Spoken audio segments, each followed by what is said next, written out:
capítulo 30, a hora derradeira. Gostaram da introdução, não?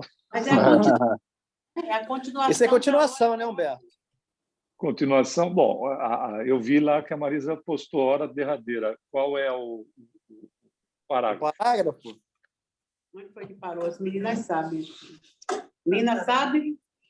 186. A hora da separação é cruel para o espírito, que só acredita no nada. Terceiro Espera aí. parágrafo.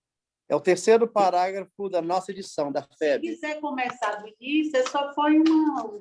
Porque é pequeno, Eu acho né? que pode dar pelo início, Humberto, se você quiser. Tá bom, ok. Então, a primeira frase é: o que acontece no momento da morte e como o espírito desvencilha-se da sua prisão de carne. Que impressões, que sensações o esperam nesse instante temeroso. É isso que todos temos interesse em conhecer, porque todos faremos essa viagem. A vida pode nos escapar logo amanhã. Nenhum de nós escapará da morte. Pode deixar para segunda-feira. Né? Ora, o que as religiões e os filósofos nos deixaram todos ignorar, os espíritos vêm em multidão nos ensinar. Eles nos dizem que as sensações que precedem e se seguem à morte são infinitamente variadas e dependem, sobretudo, do caráter, dos méritos, da elevação moral do espírito que deixa a Terra. A separação é quase sempre lenta e o desprendimento da alma opera-se gradualmente. Começa, às vezes, muito tempo antes da morte e só se completa quando os últimos laços fluídicos que unem o corpo ao perispírito são rompidos. A impressão sentida é tanto mais penosa e prolongada quando esses laços são mais tenazes e mais numerosos. A alma, causa permanente da sensação e da vida, experimenta todas as comoções, todas as dilacerações do corpo material. Dá para a gente fazer aqui uma observação, mas isso vai depender de cada espírito, do grau de evolução. Por isso que ele fala aqui, né, quanto esses laços são mais tenazes, né, quanto mais apego às questões da matéria. Vale lembrar também que, buscando lá informação na Gênese de Kardec, essa separação se dá mais penosa e prolongada, à medida do que o Leon Denis diz aqui, em relação à questão do apego, e porque é o corpo que expulsa o espírito, e não o espírito que deixa o corpo. Então, o corpo, não podendo manter a vida, ele expulsa o espírito. Claro, quanto mais apegado ao corpo e ainda tendo o influxo de fazer o corpo funcionar através, né, do fluido vital, quanto mais demorado é essa condição do corpo morrer, mais complicado fica o desligamento desse espírito, né? Mais penoso fica. Esse é um ponto importante a ser avaliado, porque a interferência do espírito no corpo ela precisa ser levada em conta, né?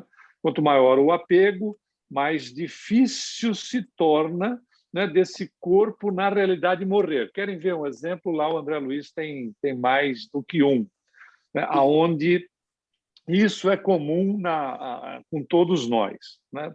Por quê? Não é porque nós somos apegados às pessoas, é porque nós gostamos das pessoas e a nossa maneira de gostar ainda está longe da gente fazer uma prece, por exemplo. Claro que isso não é genérico, não serve para todas as pessoas, mas é difícil fazer uma prece por uma filha, por um filho, né? E pedir para que Deus se cumpra nele o que for melhor para ele ou para ela. É complicado, mesmo que a gente tenha esse posicionamento, é algo um tanto quanto delicado. E não dá para a gente saber como é que vai ser se nós estivermos diante de uma prova dessa natureza. Muito bem. O que acaba acontecendo é que essa nossa intenção, esse nosso desejo de que a pessoa melhore, etc., que é muito natural, faz com que nós criemos uma ligação fluídica, energética, com a pessoa que está para desencarnar, e este processo é um processo de transferência de fluido vital nosso para a pessoa. A gente cria, na realidade, com esse procedimento, uma verdadeira prisão para o espírito. Tanto é que é conhecido a melhoria da morte.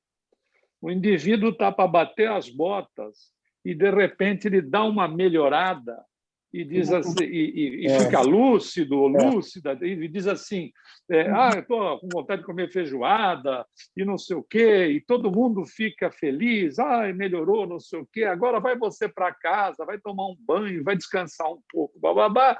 Quando é feito esse desligamento das pessoas em relação ao enfermo ou à enferma, quando quebra essas correntes, o indivíduo desencarna.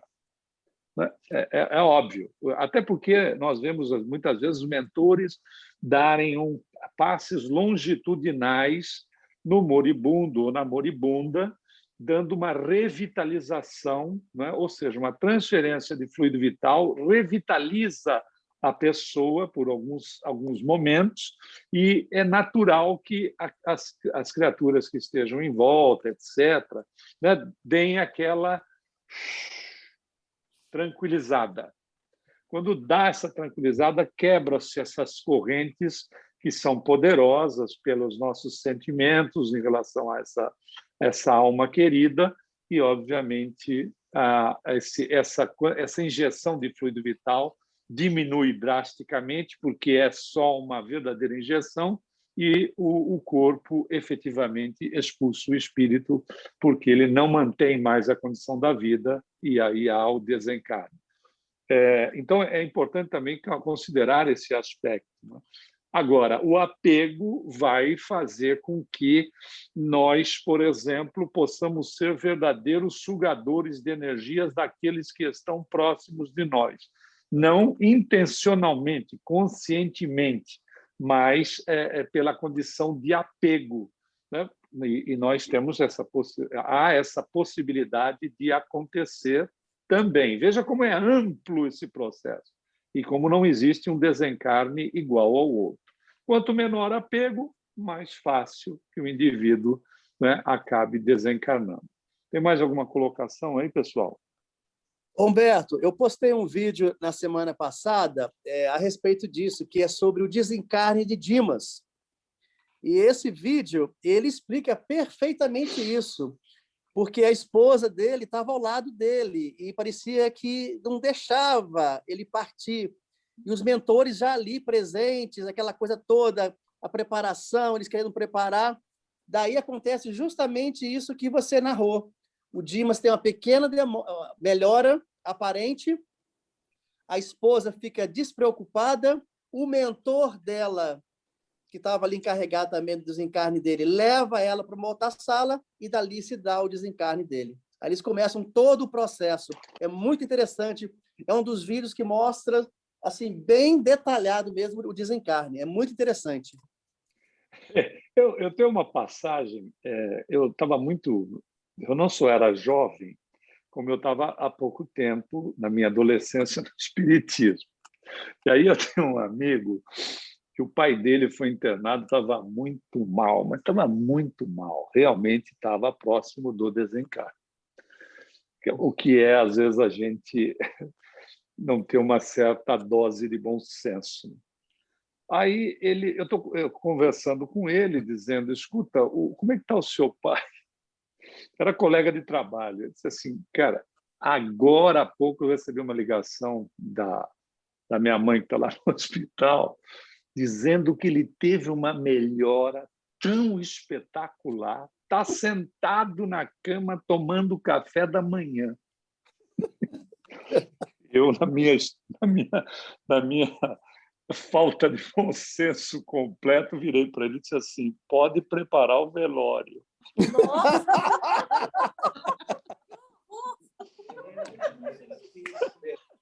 O sujeito quase só faltou me bater, mas não deu outro. Que conforto, hein? Veja o que é as duas coisas, né? Neófito na doutrina e ainda um adolescente. Imagina. Bom, não deu outra. Era 9 horas da manhã, meio-dia, o homem desencarnou. porque era muito estranho, ele estava moribundo já quase. Aí, de repente, o cara levanta, acorda, senta na cama, pede café, toma café da manhã, normal, etc. E esse que vos fala, né, sem ter a menor noção, dá uma paulada dessa. O que o Zito falou, que conforto, né? Não precisa ter nem inimigo. Bom, tem mais algum comentário aí? Não. Vamos em frente. Bom, dolorosa, cheia de angústia para uns, a morte é para outros apenas um sono suave, seguido de um despertar agradável. O desprendimento é rápido, a passagem fácil para aquele que cumpriu os seus deveres, desvencilhou-se previamente das coisas desse mundo e aspira aos bens espirituais. Há, ao contrário, luta, agonia prolongada no espírito apegado à terra, que só conheceu os prazeres materiais e negligenciou preparar-se para a partida. Em todos os casos, entretanto, a separação da alma e do corpo é seguida de um tempo de perturbação, fugitivo para o espírito justo e bom, que desperta logo para todos os esplendores da vida celeste, bem longo ao ponto de abranger anos inteiros para as almas culpadas, impregnadas de fluidos grosseiros. Entre estas, muitas creem viver a vida corporal muito tempo depois da morte. O perispírito não é senão um segundo corpo carnal, aos seus olhos, submetido aos mesmos hábitos, às vezes às mesmas sensações físicas que durante a vida. Outros espíritos de ordem inferior encontram-se mergulhados numa noite escura, num isolamento completo, no meio de trevas profundas. A incerteza, o terror pesam sobre eles. Os criminosos são atormentados pela visão medonha e incessante de suas vítimas. A hora da separação é cruel para o espírito que crê no nada. Agarra-se com desespero a essa vida que lhe foge. A dúvida nele se insinua nesse momento supremo. Vê um mundo terrível abrir-se como um abismo e gostaria de retardar o instante de sua queda. Daí uma luta terrível entre a matéria que se escapa e a alma que se aferra em reter esse corpo miserável.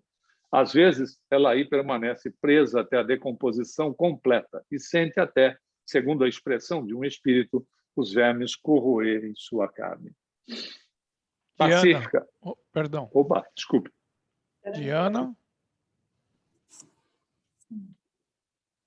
Você está em mute. Estava no mute. É que eu queria saber sobre essa questão que se fala de pessoas que morrem, dormem e literalmente não acordam. Essas mortes, elas são consideradas mortes, assim, como se fosse um... Merecimento? Merecimento, isso.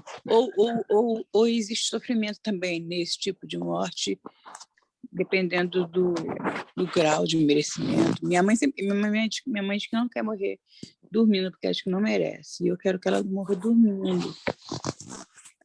Dormindo igual o passarinho. O passarinho é igual nada. O espírito também. Ô, Diana, só queria falar um negócio para a Diana rapidinho. A minha avó faleceu fazem 2 anos. E ela morreu aos 94 anos de idade, mas os 2 anos, os últimos 2 anos da vida dela, ela reclamava muito, que já tinha vivido muito. Só, olha, Deus podia me levar. Eu já vivi muito, eu já vi muito, eu já sorri e já sofri muito. Deus precisa me levar. Até um dia que ela realmente foi, e ela foi desse jeito aí. Ela dormia com a minha prima na mesma cama, né? Era uma coisa assim, muito legal, porque ela tinha um carinho pela minha prima, que era neta dela também, né? E elas dormiam juntas. Um dia, minha prima levantou-se, vó, elas acordavam juntas. Quem acordasse primeiro, acordava a outra. Aí minha prima foi acordar, vó, acorda, vamos tomar café, o café está pronto. A avó não acordou. Mas a avó dormia com ela já achando que iriam juntas.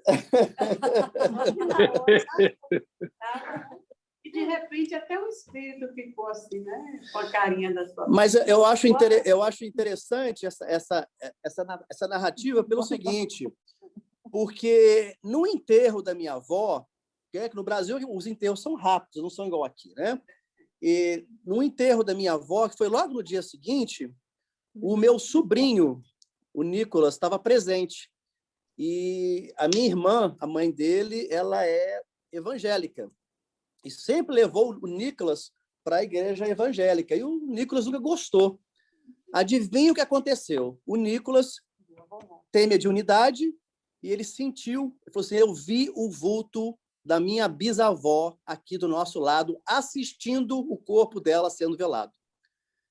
Eu não sei se havia sofrimento ali ou não, eu acredito que não, que minha avó era uma pessoa boníssima, não tinha nenhuma ligação ao material, não tinha apego nenhum. Mas isso aí é só uma narrativa que eu queria te dar, Diana. Eu não sei o que aconteceu com ela, acho que ela está bem, mas isso aconteceu no velório dela. O meu sobrinho, o bisneto dela, a viu do lado do caixão dela. A Marisa deve ter alguns casos desses para contar, não tem, não, Marisa? De quê? De velório, você tem? Até eu contei, acho que a semana passada, né? Eu vi isso na televisão, assim, o rapaz contando. Numa cidadezinha do interior, ele trabalhava, não sei se num lugar que as pessoas bebem, naqueles barzinhos, aqueles botequinhos. Boteco de cachaça, então, né? todo mundo já conhecia ele na cidade. Assim. E aí, pronto, ele disse que ele passou mal, teve um mal-estar assim e morreu. Aí pronto, é claro, mas todo mundo gostava tanto dele, ele muito pobre, então vamos fazer o velório dele. Assim, eles fizeram lá um caixãozinho com ele e tudo. Aí diz que quando estão naquela ladainha, que o interior faz muito aquela ladainha para o defunto, né? Bebe o defunto também, faz tudo. Aí diz que quando chegou no final da ladainha, foi fechar o caixão, ele aí levantou. De verdade, foi catalepsia. Ele aí levantou e disse, eu estou vivo. O pessoal, não, você já morreu. Aí o nome dele, o apelido, ficou Já Morreu. Já morreu. Era conhecido na cidade, meu nome Já Morreu, porque não sei o que eu Essa é ótima. Não tinha autópsia, não tinha nada, né?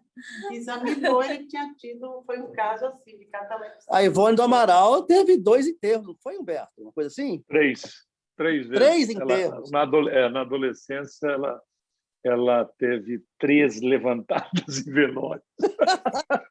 Na adolescência e na juventude. Mas eu acho que é importante. Eu não vou... Diga. Desculpa, só para não perder a deixa, eu não quero fazer inveja para ninguém, mas eu já tive uma missa de 7º dia para mim.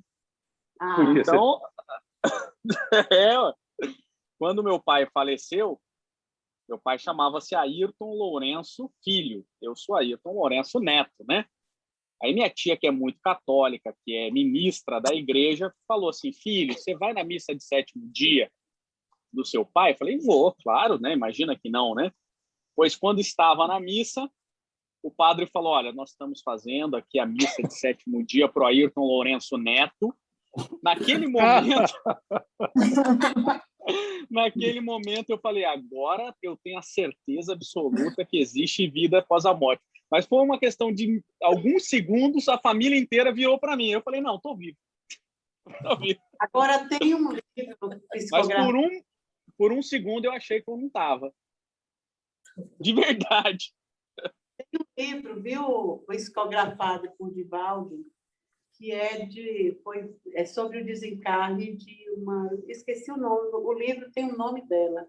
Ela trabalhou durante, não sei se 40 anos na mansão, e 40, 50 anos, ela já tinha 70 e poucos anos.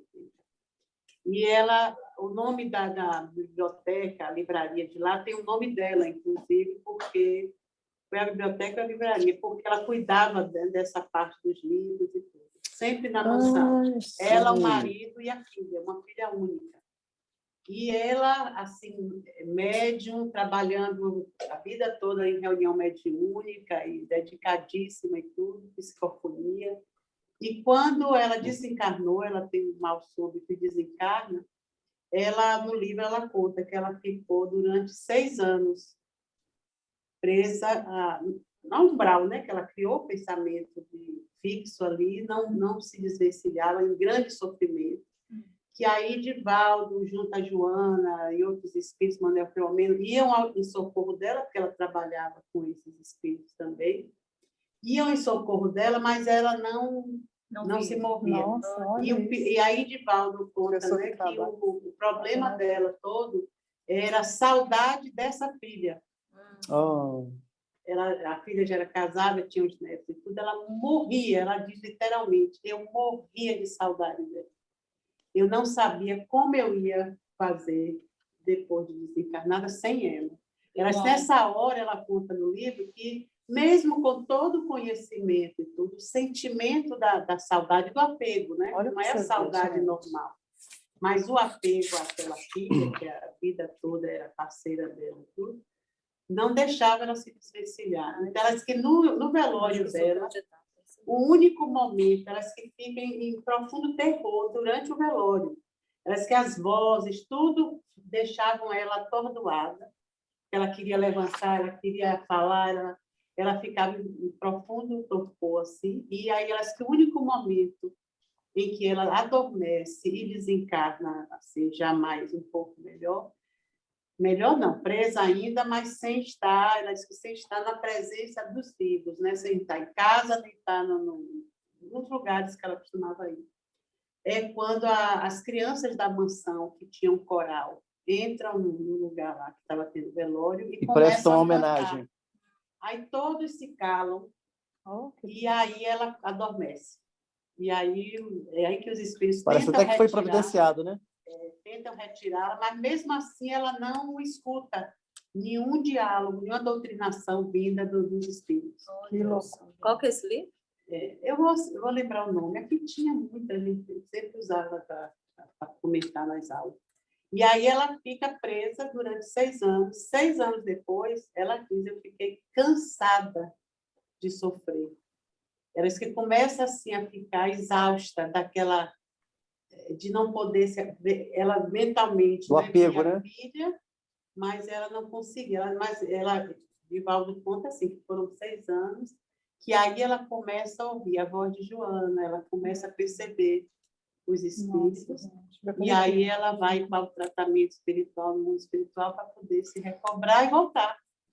Mas, Marisa, Marisa, deixa eu fazer uma pergunta. Ela fala nesse livro, eu não conheço o livro, ela fala nesse livro aonde ela ficou? Acho que ela não descreve, Humberto, pelo menos eu não me lembro assim, de nenhuma descrição do lugar. Interessante. Mas ela se sente como numa prisão, que ela nem ia nem vinha, né? Ela não fala de outras vozes, de nada, assim, não me lembro disso. Eu vou lembrar o nome. Você vê que o problema ali era o sentimento, e não a parte material em si, né? Não, você está preso à parte material também pelo sentimento de apego. Sim. É apego. Sim. Agora, a filha, eu acho que ela não obsidiava nem nada, porque com a presença dela, com saudade, essa saudade mais... É como nós também obsidiamos daqui pela saudade desmedida. O mundo espiritual. Porque a pessoa foi e você fica daqui segurando. Mas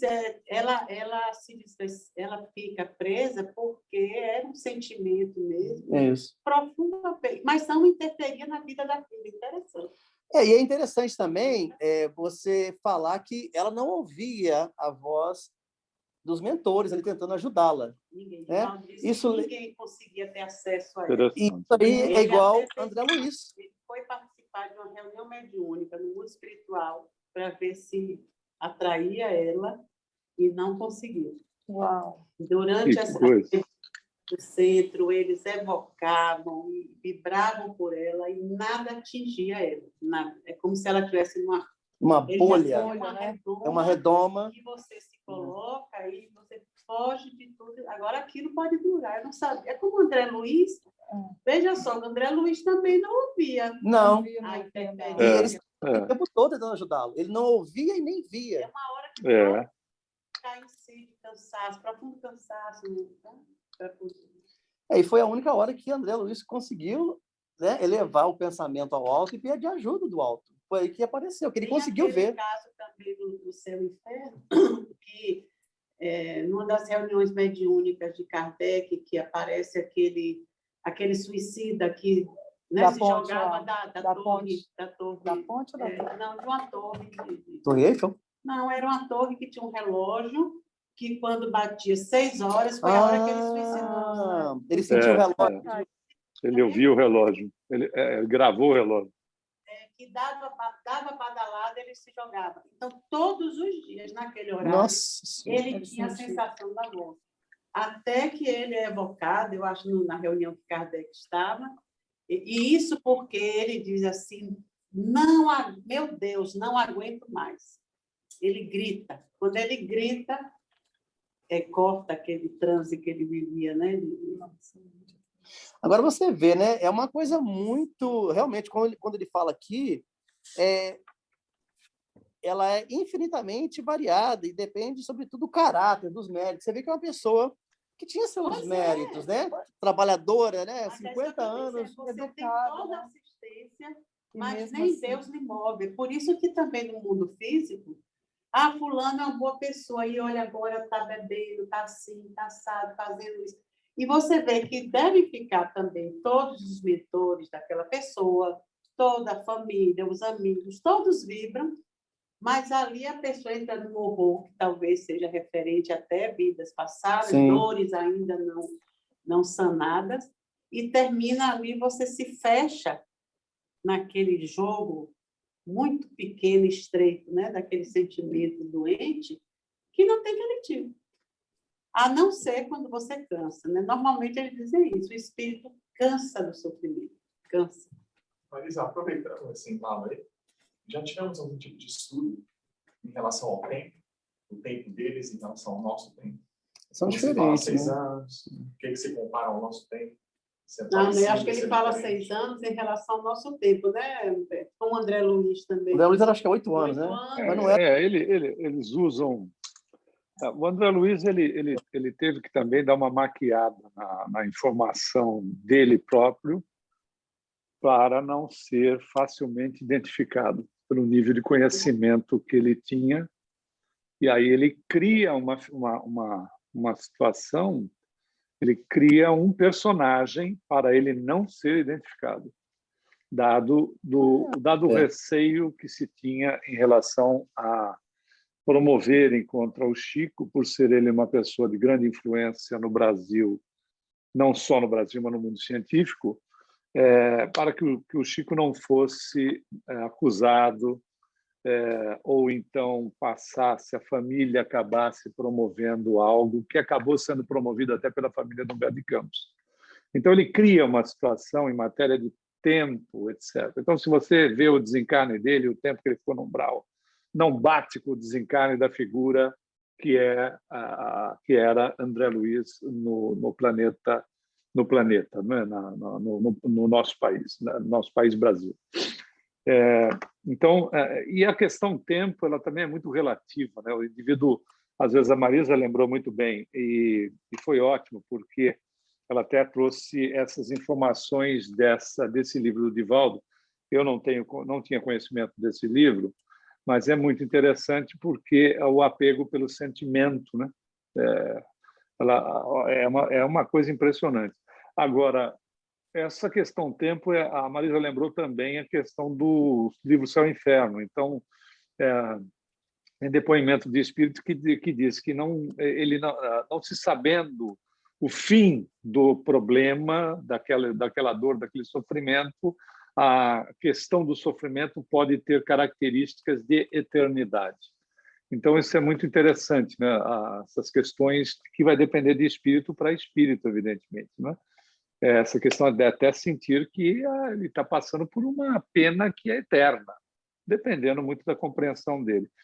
A fita não existe mais, mas eu queria dar uma rebobinada nela em relação à pergunta da Diana, quando ela diz assim, morrer dormindo, etc.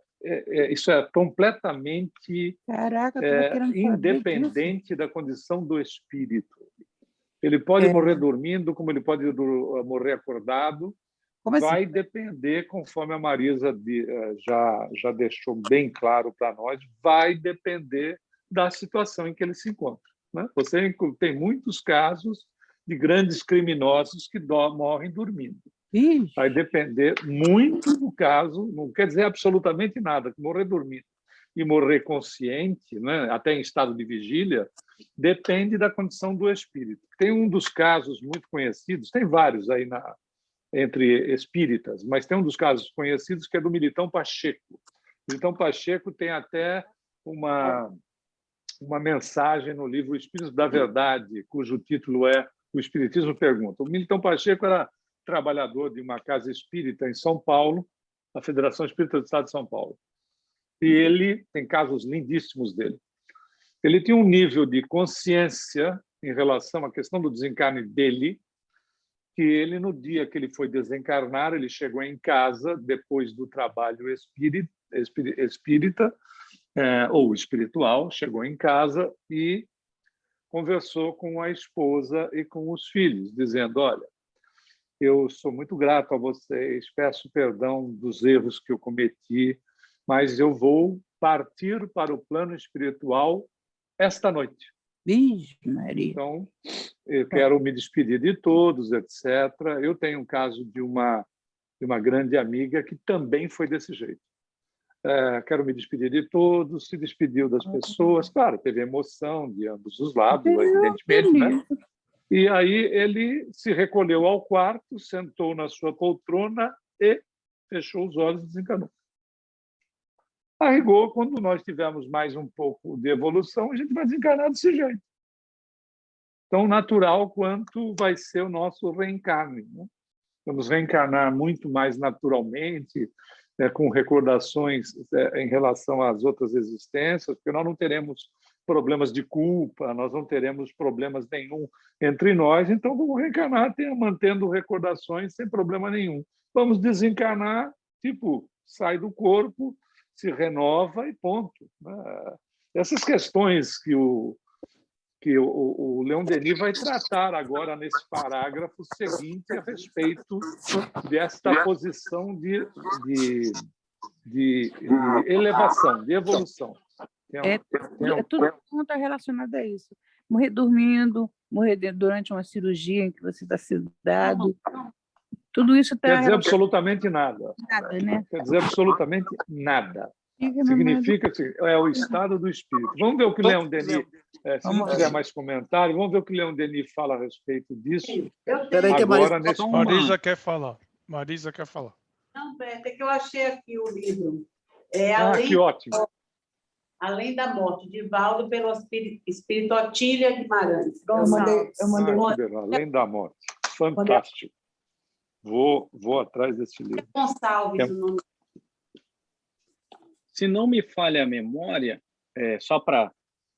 quando aquela revista espírita em que há relatos sobre Júpiter, né, e que fala exatamente sobre que a matéria, ela existe matéria, mas a matéria ela é já tão volátil que o desencarne não tem o mesmo peso, como Humberto coloca, que o desencarne para o nosso tipo de matéria, né? Então não tem essa mesma conotação e nem o mesmo impacto, né? Esse desencarne.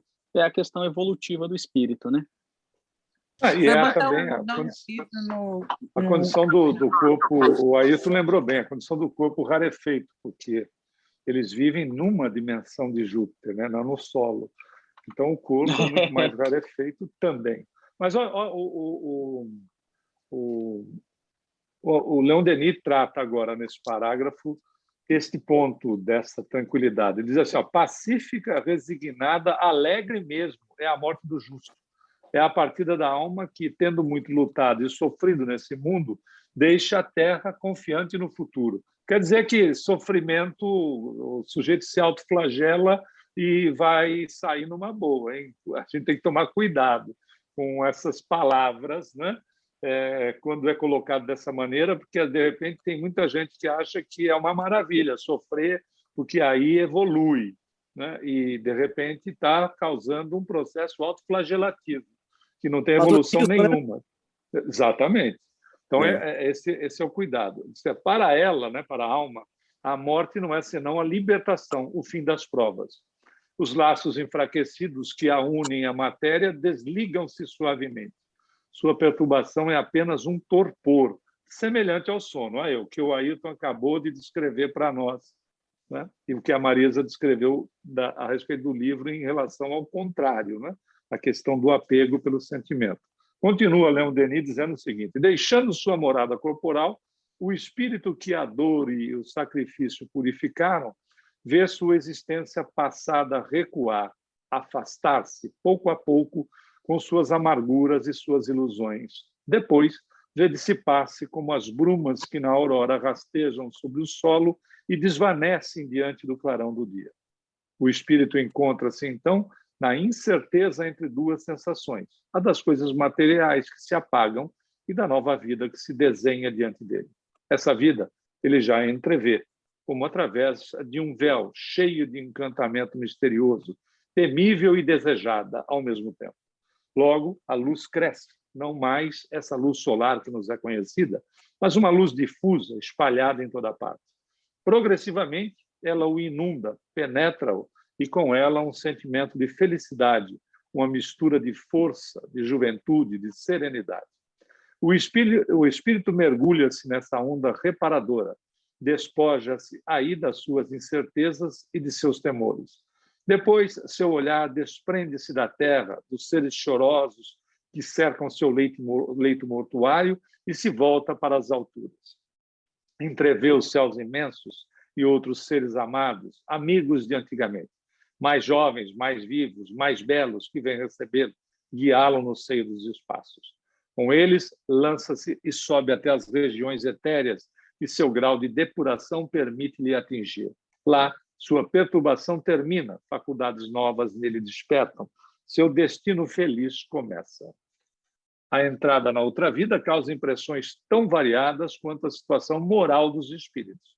Aqueles, e o número é grande, cuja existência se desenvolve indecisa, sem faltas graves nem méritos notáveis, encontram-se mergulhados primeiro num estado de torpor, num abatimento profundo, depois um choque vem sacudir seu ser. O espírito sai lentamente do seu invólucro, recupera a sua liberdade, mas, hesitando, tímido, não ousa usá-la ainda e permanece preso pelo temor e o hábito aos lugares onde viveu. Continua a sofrer e a chorar com aqueles que partilharam da sua vida. O tempo corre para ele sem que o perceba. Com o tempo, outros espíritos o assistem com seus conselhos, ajudam a dissipar sua perturbação, a libertar-se das últimas correntes terrestres e a elevar-se para meios menos obscuros. É importante salientar que o Leon Denis está fazendo assim, dando uma geral, né? Não, cada caso é um caso. Ele tá, se ele fosse especificar, o livro não acabaria nunca. Se alguém tem algum comentário, vamos em frente. Em geral, o desprendimento da alma é menos penoso em consequência de uma longa doença, tendo esta por efeito desatar, pouco a pouco, os laços carnais. As mortes súbitas, violentas, que sobrevêm quando a vida orgânica está na sua plenitude, produzem uma dilaceração dolorosa sobre a alma, lançando-a numa perturbação prolongada. Vale aqui um parênteses. Depende da evolução do espírito. Se a gente pegar lá o livro há 2000 anos, quando o leão desce a pata na direção da cabeça da Lívia, ela sai do corpo antes, porque ela não tinha necessidade de passar por uma prova, de um registro dessa natureza. A prova, por si só, ela estava passando, mas o registro da dor, o registro da dor pela pata do leão que dá o ataque final nela, ela não tinha necessidade de passar. Então, ela é retirada do corpo.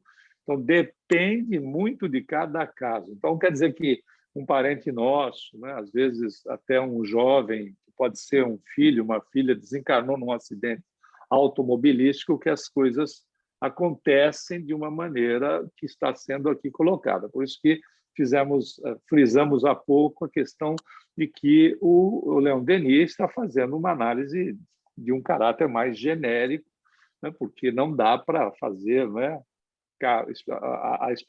especificar caso a caso, como nós dissemos. Aí ele entra e diga. Humberto, no livro sobre Joana d'Arc, ele diz que ela também, na hora que foi queimada lá, que também foi retirada antes. Porque a prova em si já é... Exato, e pela prova do... A prova em si já é a da fortaleza diante da situação. Essa é a prova. o ponto fundamental ali é a manutenção dos valores que o espírito tem em relação à prova que é maior da ligação dele com a divindade, com Jesus, com quem ele quiser. Esta é a prova. Os detalhes, os acontecimentos posteriores passam a ser detalhes para ele. Tanto é que a gente vê lá a Joana de Cusa, quando o sujeito, o próprio filho, pede para ela bijurar. É complicado. Não é mais o fato dela ser executada, já é a prova em si, é o acontecimento ali da determinação de se manter determinada, de se manter determinado dentro dos valores que você tem no seu íntimo. É a mesma coisa que se, de repente, um indivíduo colocasse uma arma na cabeça de uma pessoa e dissesse: ou você nega o Cristo ou você morre. Qual é a prova? É o tiro e a morte em si, ou é exatamente a postura em relação aos valores que a criatura tem? Ponto. O restante passa a ser desdobramento. E a Marisa lembrou muito bem o caso da Joana d'Arc, tem o caso da Lívia e tantos outros que são citados em várias outras obras. Aí ele vai... Perdão. Não, é bom. Ayrton.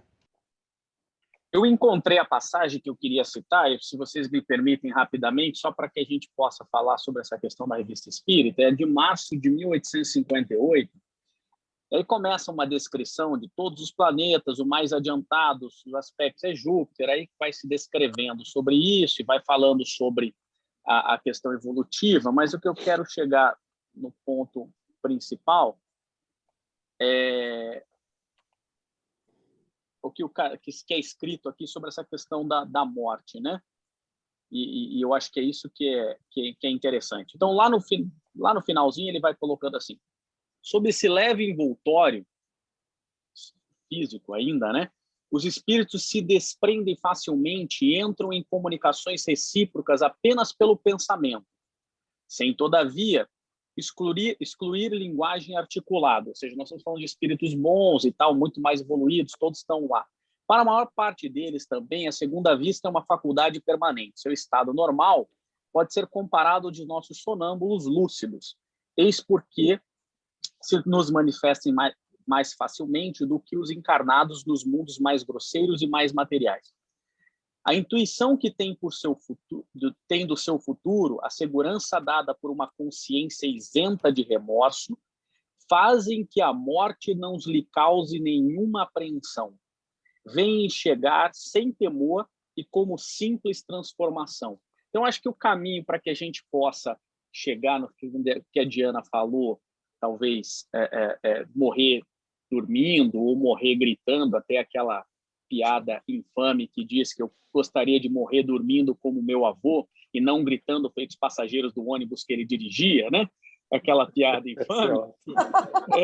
Mas é ótima. Ela é infame, mas ela é ótima.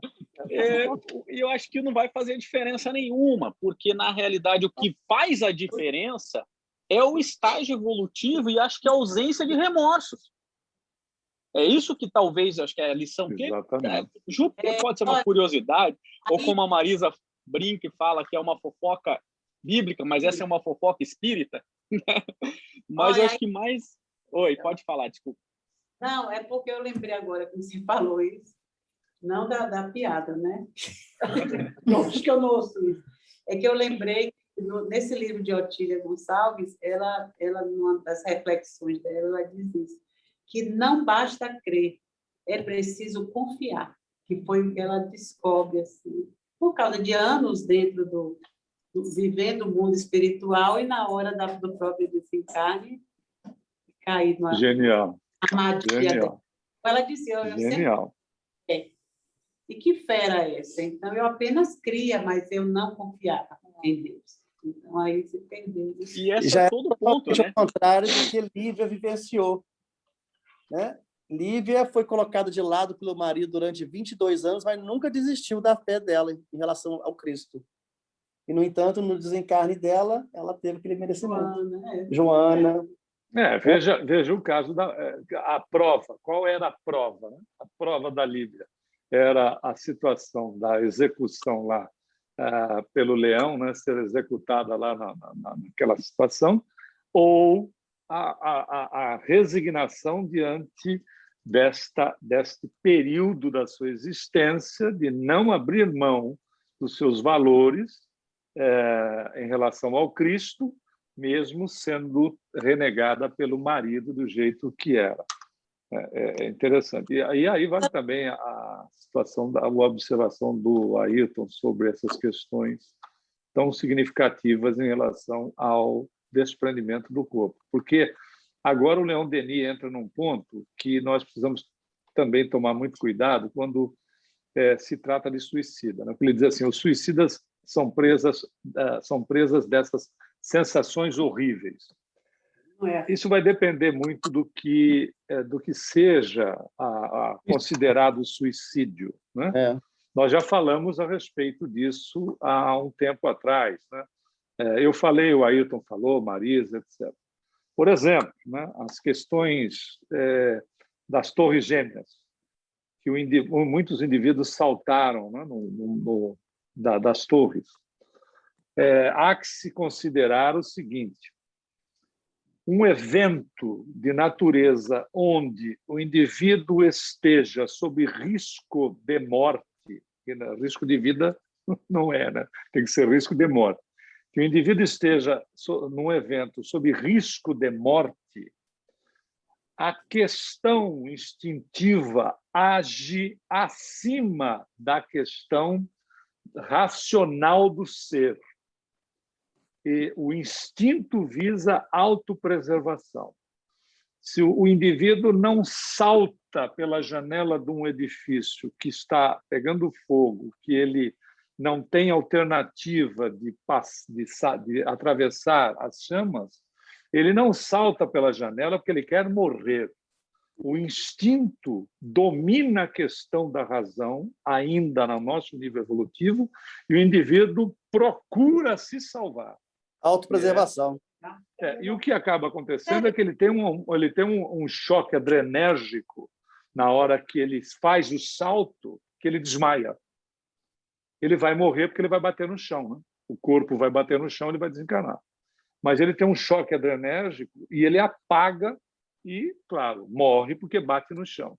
Mas isso, tanto é que em direito nós vemos até, e nós temos um causídico conosco, que você tem um processo da legítima defesa. Né? Nós temos aí um advogado conosco que pode até entrar em maiores detalhes. A questão do... Então, a gente tem que tomar muito cuidado, porque senão generaliza. Né? Generaliza e aí bota tudo num saco só, fica todo mundo suicida, passa por isso, morreu o assunto. A gente vê que tem apóstolos, Judas ter tomado a atitude do suicídio, eu acho que tudo ali mostra, tudo é lição, né? Então, ele não ter conseguido superar o erro que cometeu de análise do processo do reino de Deus e suicidar-se, é uma fraqueza do espírito. É você não querer enfrentar e a própria vergonha de não ter entendido para que Jesus veio. Então, são 1000 conflitos que o espírito se envolve para poder partir para o suicídio. Você vê que Paulo de Tarso, com todos os problemas que viveu também, mas na hora que encontra Jesus, ele, ao invés de ter se jogado na primeira ribanceira ou ter feito qualquer coisa, ele enfrenta a ele mesmo e parte para uma reconciliação íntima e parte para viver uma outra vida na mesma vida. Totalmente diferente. Como fez Pedro, como todos eles que na hora, né, vacilaram. Então, essa coisa de preservar a vida, como o Humberto disse, é isso. Você está num momento desse, num edifício daquela altura, e não tem para onde correr, você escolhe, ou eu vou morrer queimado, ou eu vou tentar, porque você acha que se jogando de uma janela, alguém vai lhe pegar. É a sensação que deve ter, eu acho, né, que deve dar na pessoa naquele momento crucial. Né? Ou a chama está vindo aqui, eu me deixo queimar, parece que você está querendo morrer, né? Uma coisa... Essa semana, aquele senhor, Humberto, o Oceano Vieira, ele compartilhou na página do Facebook sobre o Joelma. E eu estava assistindo alguns episódios, algumas partes do filme que eu já tinha visto antes, e tem aquela parte do Joelma que a coisa está pegando fogo, literalmente, e as pessoas se jogam lá em cima. E lá embaixo, as pessoas colocando cartazes. Calma, tudo vai ficar bem. Né? O pessoal com leite esperando. Como que você consegue enxergar um cartaz daquele numa hora dessa? Está pegando fogo atrás de mim. Eu acho que você não consegue nem enxergar. Mas é o desespero das pessoas que estão também ali. Certamente, né? Eu tenho que fazer alguma coisa. Eu tenho uma amiga que está lá em cima do prédio e eu sei que ela pode pular. O que eu posso fazer nesse momento é colocar esse cartaz aqui. Não pule. Calma. É o que eu posso fazer. Né? Eu tenho uma experiência pessoal. A minha irmã, já desencarnada, ela não desencarnou no evento que foi o incêndio do Andraus. Ela trabalhava numa empresa no edifício Andraus e, quando da situação, né, eles foram para a parte lá do L ponto, e o colega dela, no desespero daquilo tudo que estava acontecendo, ele foi procurou descer pela cabo da antena da antena de televisão que eram instalados lá na parte de cima, onde era o L ponto. E, obviamente, o cabo não suportou o peso dele e ele foi atrás. A minha irmã era a segunda pessoa e só não foi atrás dele porque alguém a agarrou. Uau. E sacudiu e foi puxando mais para o centro do local lá do L ponto, e depois ela acabou sendo retirada por helicóptero.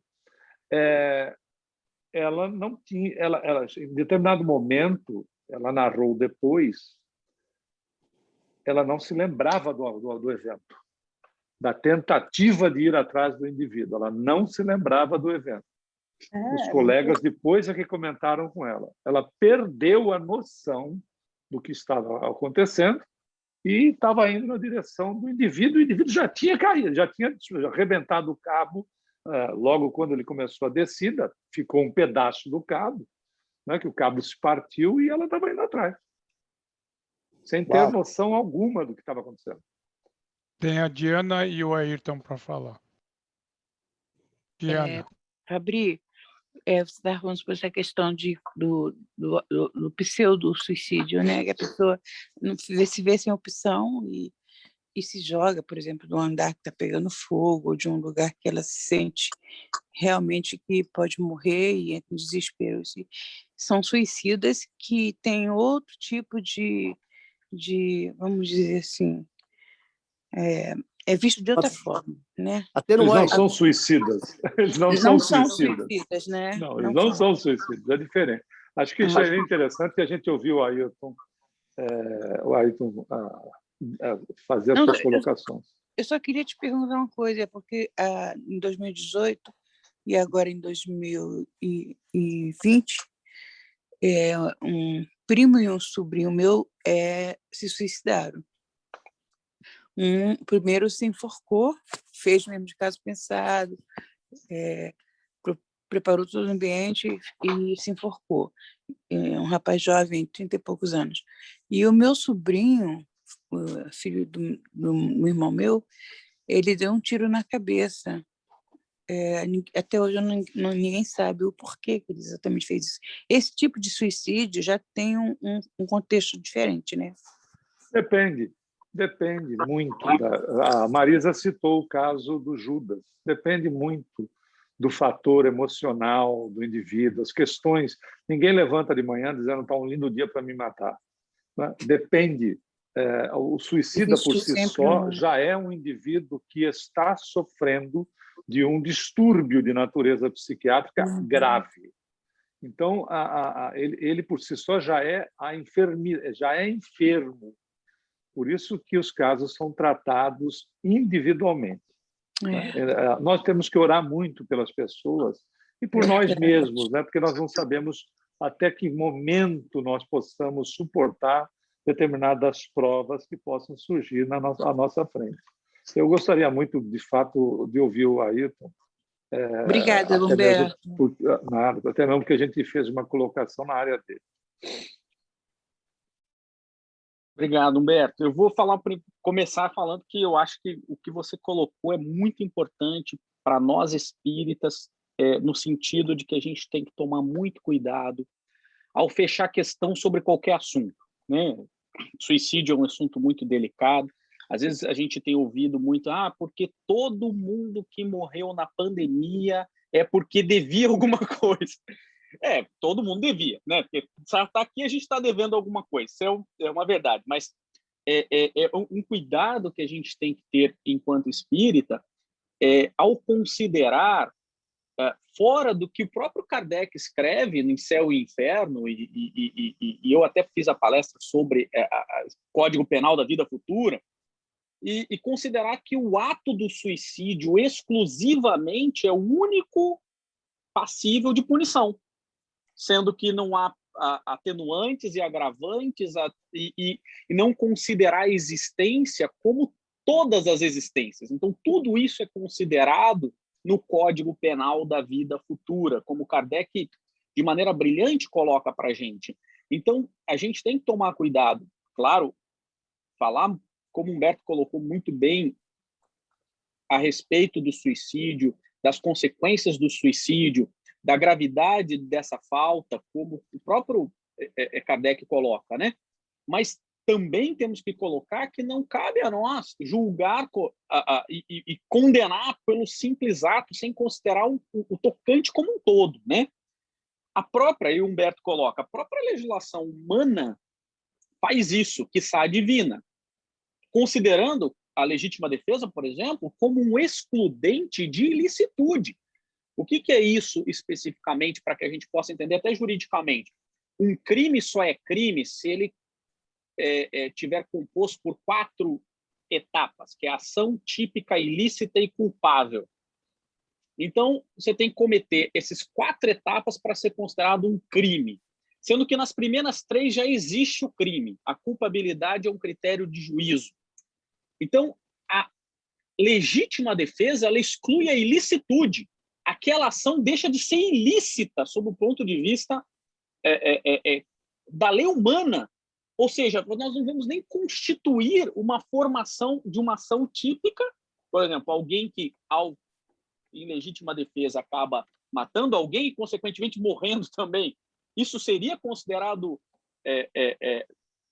suicídio pela lei divina? Ora, se ele não é considerado um crime pela lei humana, como é que ele poderia ser considerado um mero suicida e ser condenado? Então, a gente tem que tomar um cuidado, às vezes, e o Humberto coloca de maneira muito clara isso, que nós temos diversos casos, diversas razões, diversos motivos para que a pessoa chegue nesse ato extremo. E a gente tem que falar, olha, existem livros que nos mostram situações específicas, como o livro da Ivone, que é um livro triste, mas fantástico, triste pelo menos a primeira parte, depois a segunda parte é mais feliz, né? Mas que nos mostra que é um caminho para isso, né? E que todos os atos que a gente pratica, a gente não pode considerar ferro e fogo, nem fechar a questão. Acho que é isso que é muito importante, né? E cada desencarne é um desencarne, né? Exato. Seja ele pelo suicídio ou não. Lógico que o suicídio é uma atitude que a gente faz contra nós mesmos e que isso é contra a lei divina. Lei divina. Então, com infringir qualquer outra lei divina, a gente vai viver as consequências disso, né? Porque é a falta de coragem de viver. Não é vontade, é coragem. Então, mas nós temos... Viver, e aí... Por isso que aquele de pular Joelma, do Andraus, não é eu pelo menos considero que não é. Não. E outros casos, por exemplo, existe a lei humana, por exemplo, faz uma das excludentes de culpabilidade, aí nós já estamos no crime. Existiu o crime, porque é uma ação típica ilícita, mas ela não é culpável. E ainda existe uma outra corrente sobre a punibilidade, ela não ser punível, né? Mas, veja, a própria lei humana ela já desenvolveu nesse aspecto, que é a exigibilidade de conduta adversa. Então, um ser humano que encarcerado, por exemplo, que vem sofrendo violações e violações físicas, morais dentro do cárcere, por exemplo, ele parte para cima do seu agressor. E nessa situação vem sabendo que há uma série de agressores e que ele pode morrer nesse sentido, ou seja, quase que um ato suicida, um desespero, aí a pergunta do juízo humano, imagine uma questão divina, que a lei divina é muito superior. Há possibilidade de exigir uma conduta adversa daquele agente? Então, se a gente, enquanto ser humano, chegou nesse nível de detalhamento da punibilidade, quiçá a lei divina, que é ainda baseada no amor. Então, será que nós não vamos considerar, no caso concreto, sofrimento impingido pelaquela pessoa? Dava para exigir uma conduta adversa? Se eu estivesse naquele local, passando por aquilo ali, que tipo de conduta eu teria? É isso aí. Então, veja que é um detalhamento da legislação humana que acho que desse ponto se aproxima mais com a divina, né? Agora, esse final aí, Humberto, acho que Leon Denis fecha bem bacana essa coisa do desencarne. A gente volta semana que vem neste parágrafo, o que você acha? Não, pode falar aí, pode ler. Bom, aí então vamos fechar. Ele diz assim: os suicidas são presas dessas sensações horríveis. Eles experimentam durante anos as angústias da hora derradeira e reconhecem com pavor que apenas trocaram seus sofrimentos terrestres por outros mais vivos ainda.